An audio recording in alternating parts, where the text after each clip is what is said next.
Shalom peuple de Dieu, c'est votre humble serviteur, le pasteur Avenia. Nous venons dans vos maisons au travers de notre émission Le Pasteur Enseigne. Et ce soir, c'est notre troisième partie de l'émission avec ces merveilleux thèmes que nous avons commencé.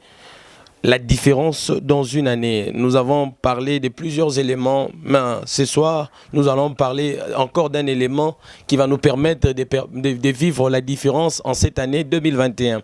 Mais nous allons incliner de tête là où on est, on va recommander le tout entre les mains de l'Éternel. Seigneur, cher Saint-Esprit de Dieu, permets que ta parole soit enseignée et que cela puisse nous instruire ce soir, éternel mon roi. Nous prions, Père Dieu de grâce, que ta parole soit enseignée sans embâche, que ta parole soit enseignée, éternel mon roi, sans compromission, Père Dieu de grâce. Nous prions, Père, que notre intelligence s'étaise et qu'apparaisse ton intelligence, Père Dieu de grâce, afin qu'éternel mon roi, que le nom de Jésus triomphe encore ce soir. Au nom de Jésus, nous avons ainsi prié. Amen. Amen, peuple de Dieu, bien-aimé dans les Seigneurs. Notre sous-thème de ce matin est intitulé la séparation. La différence dans une année, bien aimée dans les Seigneurs, cela passe également par une forme de séparation. Déjà, ce qu'il faut savoir, c'est que la division n'est pas divine, mais la séparation, elle est divine. Il y a un certain moment, Dieu doit te séparer d'autres choses, d'autres endroits, d'autres milieux, d'autres personnes pour pouvoir vivre la différence dans une année. La différence dans une année passe également par la séparation. Mais dans la séparation, nous allons vivre plusieurs points bien-aimés dans les Seigneurs. Je suis dans le livre de Jérémie, chapitre 15, verset 19. Écoutez ce que Dieu dit à Jérémie. Nous allons lire les Écritures dans Jérémie chapitre 15, verset 19.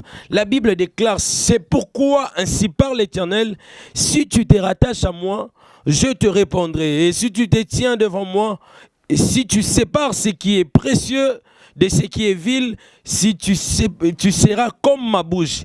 C'est à eux de revenir à toi, mais c'est pas à toi de retourner vers eux. Bien-aimés dans le Seigneur, la première dimension ou le premier degré de la séparation, bien-aimés, pour pouvoir voir la main de l'Éternel cette année, nous devons nous séparer des vices et des comportements, bien-aimés dans le Seigneur, qui ne nous permettent pas de vivre, bien-aimés, une dimension avec le Seigneur. Il y a dans l'homme, bien-aimé, à un certain moment, des comportements chiches qui ne permettent pas à l'homme de pouvoir monter à une certaine dimension, bien-aimé. Dieu dit à Jérémie, si tu sépares ce qui est vil et ce qui est précieux, tu seras comme ma bouche. Ce soir, il y a des personnes qui se retrouvent, bien aimées dans le Seigneur, dans le même degré avec Jérémie. Il y a des personnes qui se retrouvent dans la même dimension avec Jérémie. Il faudrait que tu puisses te séparer, bien aimé dans le Seigneur, que tu te sépares de ce qui est vil, enfin, bien aimé, de t'attacher de ce qui est précieux pour pouvoir monter avec l'Éternel. La Bible déclare, Dieu dit à Jérémie, tu seras comme ma bouche. Jérémie a été appelé, nous le savons bien, dans Jérémie chapitre 1er, le Seigneur déclare à Jérémie qu'il a appelé depuis le ventre de sa mère, il a choisi, il a établi. Mais pour que Jérémie puisse vivre la main de l'Éternel, il lui fallut à Jérémie, bien-aimé dans le Seigneur, de pouvoir se séparer de ce qui est vil, de ce qui est précieux, bien-aimé. Après avoir te séparé des comportements chiches, après avoir te séparé des habitudes chiches, bien-aimé dans le Seigneur, il faut à l'homme, bien-aimé, de te séparer de l'homme providentiel. Il y a un certain moment dans la vie, Dieu veut que nous soyons totalement à lui, nous n'appartenons qu'à lui. Après avoir te séparé des comportements chiches, ce que j'ai dit, de te séparer de ce qui est vil et ce qui est précieux, l'homme doit apprendre aussi le deuxième point de la séparation, l'homme doit apprendre aussi à se séparer de son Lot. C'est qui Lot, bien-aimé? En réalité, le nom de Lot signifiait voile dans la langue des Hébreux. Mais aussi longtemps qu'Abraham marchait avec Lot, il lui sera difficile de jouir de sa bénédiction dans sa totalité. Ici, j'aimerais vraiment enlever une équivoque dans la tête des enfants de Dieu. Lorsque je parle de la séparation ici, je ne fais pas allusion à la division. Il y a eu un moment, bien-aimé, il y a eu guerre, il y a eu contradiction, conflit entre les bergers de Lot et les bergers d'Abraham. Pour qu'Abraham puisse se jouir, bien-aimé, dans les Seigneurs, de tout ce que Dieu avait prévu pour lui, il lui fallut pour lui de se séparer de son neveu Lot. Dans Genèse chapitre 12, verset 1er, lorsque Dieu dit à Abraham, va-t'en de la maison de ton père, va-t'en de ta patrie, je rendrai ton nom grand, nous allons voir clair et net, peu importe la version de la Bible que tu peux en avoir, Dieu n'a pas demandé à Abraham de partir avec son neveu Lot. À un certain moment de la vie, bien-aimé dans le Seigneur, Lot est devenu comme un voile pour la bénédiction d'Abraham. Il y a des personnes, bien aimées, aussi longtemps que nous serons avec eux, il nous sera difficile de pouvoir voir la main de l'Éternel. Il y a un certain moment, Dieu veut que nous restons seuls, afin que nous utilisions seuls. Je ne t'appelle pas la solitude, mais il y a des choses que tu vas découvrir avec Dieu si tu apprends à te séparer avec le Lot de ta vie. Abraham est appelé à la grandeur. Abraham doit devenir le père de multitude. Abraham doit faire de grandes choses avec l'Éternel. Mais la première des choses qu'Abraham va faire avant que Isaac puisse naître, Abraham doit se séparer de Lot. J'aimerais dire à quelqu'un bien aimé dans le Seigneur, peu importe ce qu'on peut dire, il y a des stérilités qui est installée dans ta vie, peut-être à cause de l'autre. Il y a des choses qui se passent dans ta vie, peut-être à la présence de l'autre. Mais Dieu doit créer quelque chose. Genèse chapitre 13, versets 7 à 12. Là, Dieu est en train de créer un conflit entre les bergers de Lot et les bergers d'Abraham, pour que Abraham se sépare de Lot et Abraham rencontre Dieu.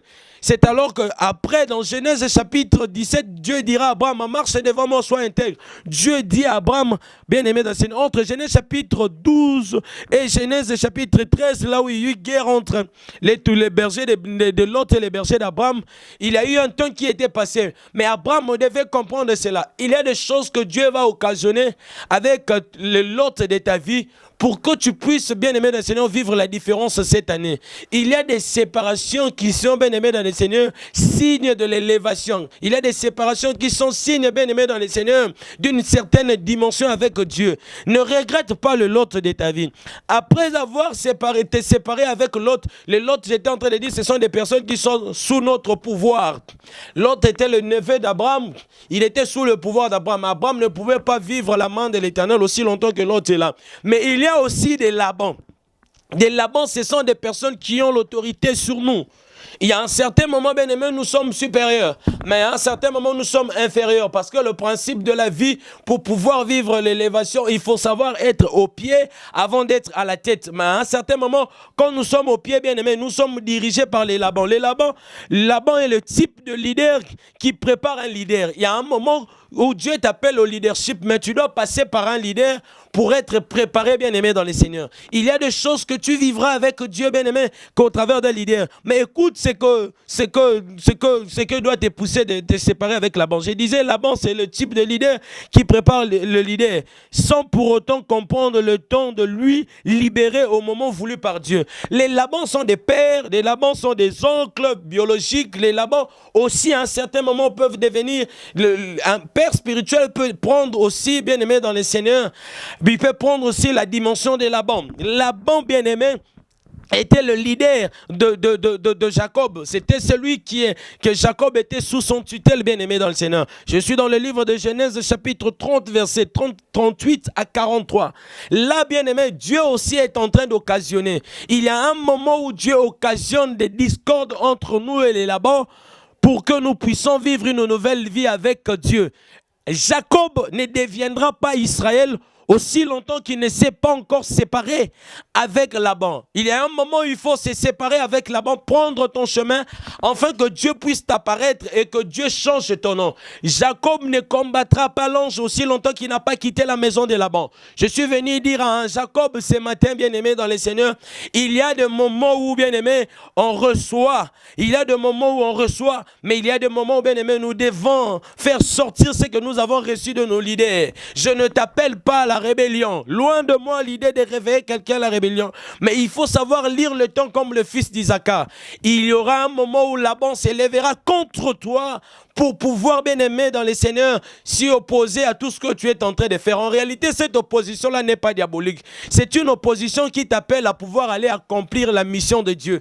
La mission de Dieu, si tu es leader, après avoir cessé d'apprendre auprès des leaders, si tu ne comprends pas, Dieu va créer des conflits. Il y aura des moments où tu étais un enfant chéri, mais tu deviendras un homme amer dans cet endroit-là. Il faut comprendre, bien aimé dans les Seigneurs, le signe des temps pour pouvoir vivre, bien aimé, la différence cette année.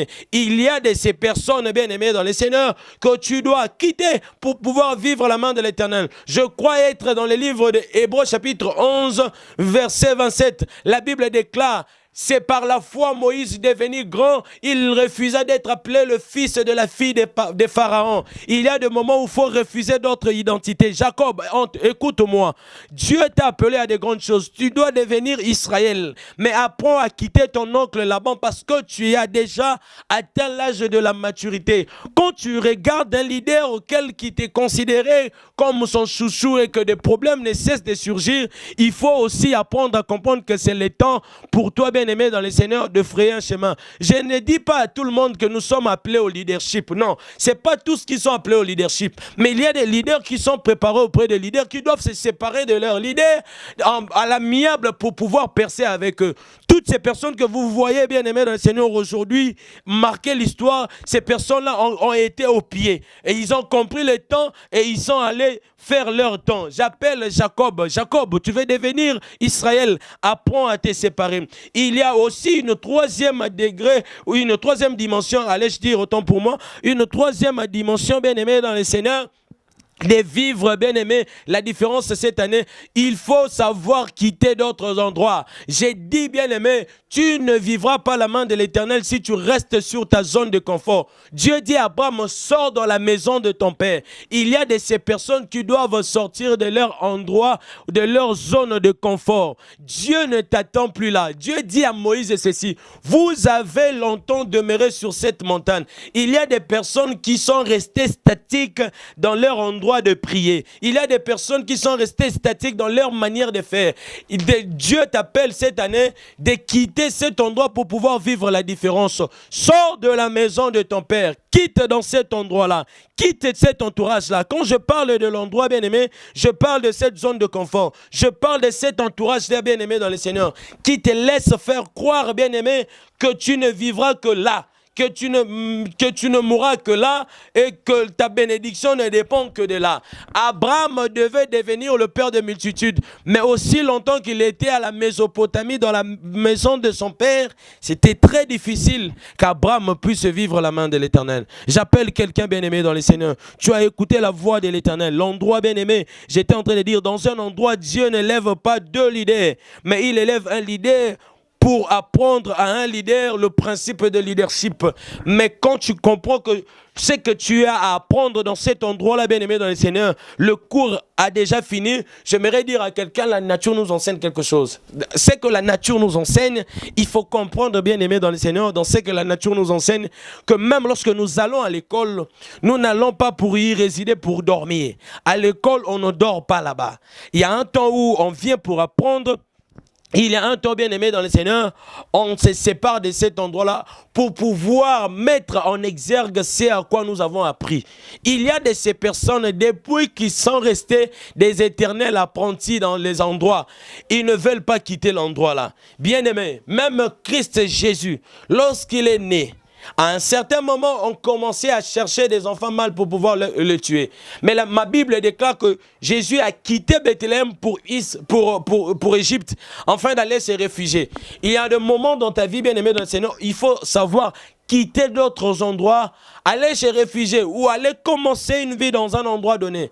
Abraham n'est pas appelé à devenir père de multitudes dans la Mésopotamie. J'aimerais que prendre des exemples bibliques pour que tu comprennes, bien-aimé dans le Seigneur. Pour que tu comprennes, bien-aimé, même David doit apprendre à quitter sa zone de confort, là où il était en train de paître le brebis, là où il a appris, bien-aimé dans le Seigneur, à cohabiter avec des brebis, il doit quitter cet endroit-là, aller servir, bien aimé dans le Seigneur, ses frères, pour pouvoir rencontrer cette occasion en or. J'aimerais dire à quelqu'un que lorsque tu auras cette capacité de te séparer d'autres endroits, c'est alors, bien aimé, que tu vas rencontrer d'autres opportunités. Il y a des opportunités, bien aimé, dans le Seigneur qui se retrouvent que dans des endroits où je n'ai pas encore fréquenté.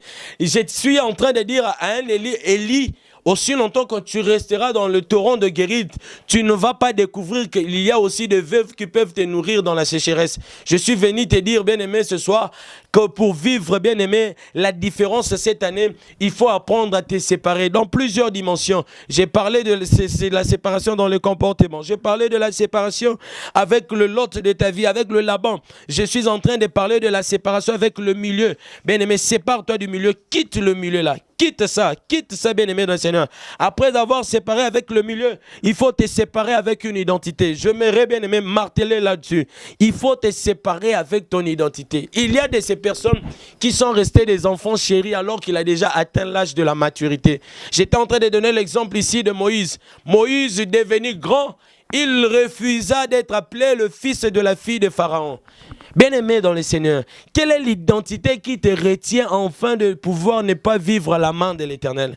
Quelle est l'identité, bien-aimé dans le Seigneur, qui t'empêche de découvrir une dimension avec le Seigneur? Il y a de ces adultes qui sont restés enfants.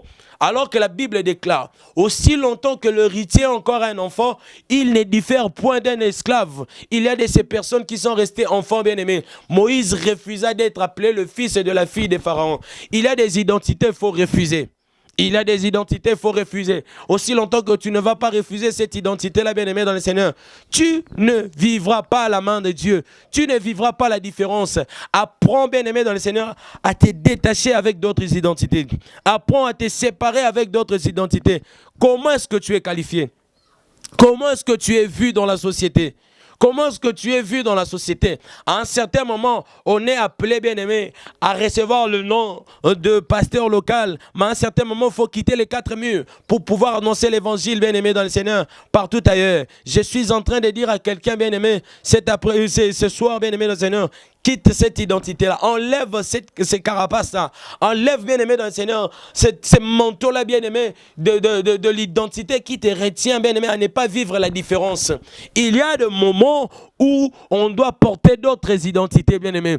Un enfant ne deviendra jamais père aussi longtemps qu'il est encore enfant. Un enfant ne deviendra jamais héritier aussi longtemps qu'il est encore un enfant. La Bible le déclare clair et net, que aussi longtemps que l'héritier est encore un enfant, il ne diffère point d'un esclave. Détache-toi de cette identité-là. Comment est-ce que tu es vu? Moïse était vu comme un Égyptien. Aussi longtemps qu'il était vu comme un Égyptien, il était difficile pour lui de pouvoir accomplir la mission de Dieu. Il y a des missions avec Dieu que tu vas accomplir aussi longtemps que tu vas te détacher, bien-aimé, d'une identité. Bien-aimé dans le Seigneur, je suis en train de dire à quelqu'un, vous avez vu même ma tenue, le militaire est reconnu par rapport à sa tenue. L'identité de la personne, bien-aimé dans le Seigneur, fait reconnaître la personne par rapport à la société. Mais il y a des moments où il faut enlever, bien-aimé dans le Seigneur, cette tenue-là, cette identité-là, pour pouvoir s'identifier à Dieu. Bien-aimé, lorsque je parle de se séparer avec d'autres identités, je vais dire à quelqu'un, bien-aimé, poliment, simplement, bien-aimé dans le Seigneur, qu'il y a des identités avec lesquelles il faut te séparer de ça pour pouvoir porter l'identité de Dieu. Pour pouvoir porter l'identité de Dieu. Qu'est-ce que Dieu te voit? Où est-ce que Dieu te voit? Et comment est-ce que Dieu te voit? La différence passe par ces trois questions-là. La différence passe par ces trois questions-là. Quelle est l'identité que tu as? Dieu appelle Jérémie. Jérémie dit à Dieu que je suis un enfant. J'aimerais dire à quelqu'un que Dieu n'appelle que des aguerris.